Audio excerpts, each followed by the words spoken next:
we're going to start out with some real talk and address a question, and it's advice for that first generation home buyers that are out there. I thought I'd do that a little different today. I thought what I would do is I would share with you our website, our blog, and where you can find this information. So let me just kind of share my screen here. Here we go.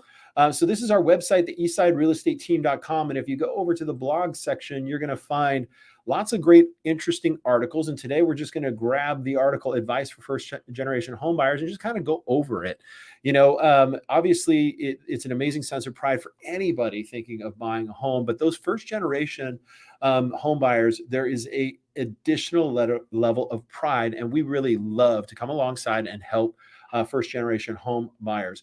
And as you know, they call it the American dream, right? The dream of owning a home, and they have a sense of pride and accomplishment that resonates with the buyers and those closest to them, their relatives.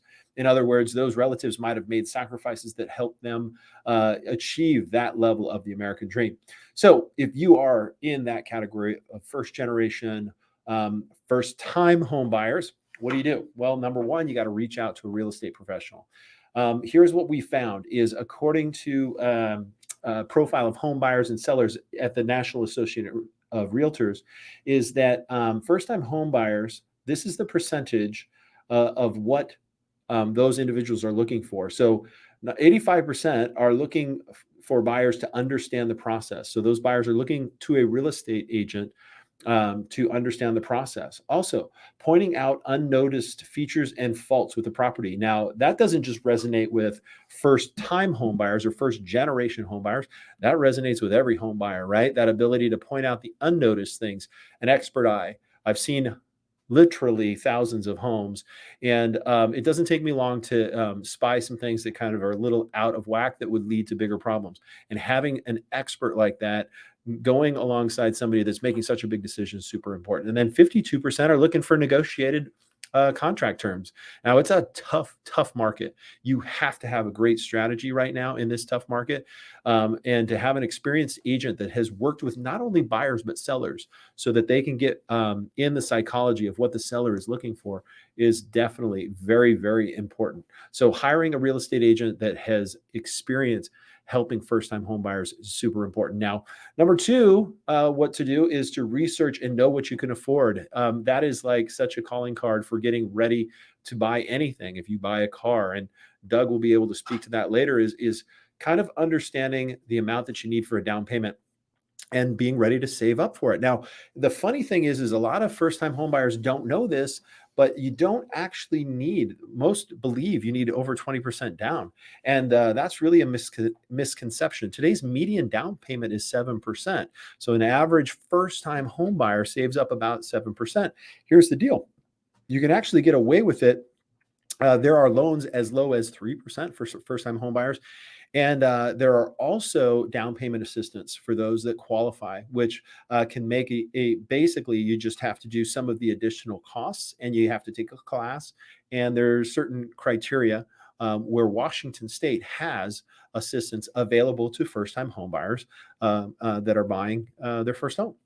So kind of figuring out exactly what they need and then having a plan to save up for it. That's great. And then finally, number three is don't lose sight of what a home means. And I have to say that this conversation is often lost on a lot of people that are out there considering buying and they choose not to.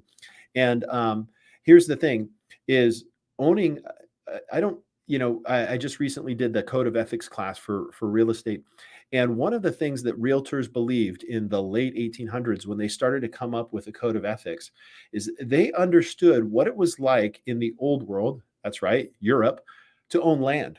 Is only those in the upper classes owned land. And what they saw, what they wanted to see here in America was the ability for anybody to buy a piece of property that they could call their own.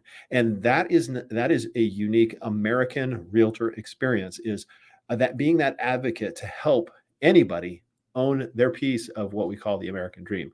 So it's pretty amazing to think that 100 years later, there's some people that see, well, look, I don't want to take 7% and buy a home with 7%. I'd rather just keep renting. The reality is when you're doing that, you're actually paying somebody else's mortgage. They own the land, and that's a private entity, an individual that's gaining on that equity. And don't consider that down payment as paying for a home. That down payment is moving a liquid asset, cash, into a less liquid asset, right? Because you end up just moving it into something that's locked in, but it isn't going away. Sure, appreciation can come and go. Depreciation has existed in the past, but you still have a tangible physical asset, excuse me, um, that doesn't go to zero because you always have a piece of land, right?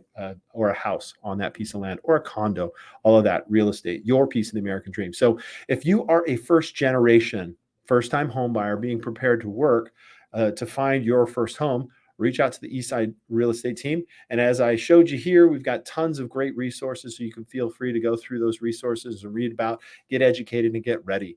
And that there is our Real Talk segment for today. I hope you guys found it super useful. And we are going to jump into our mortgage moment. But first, we're going to have a short commercial break.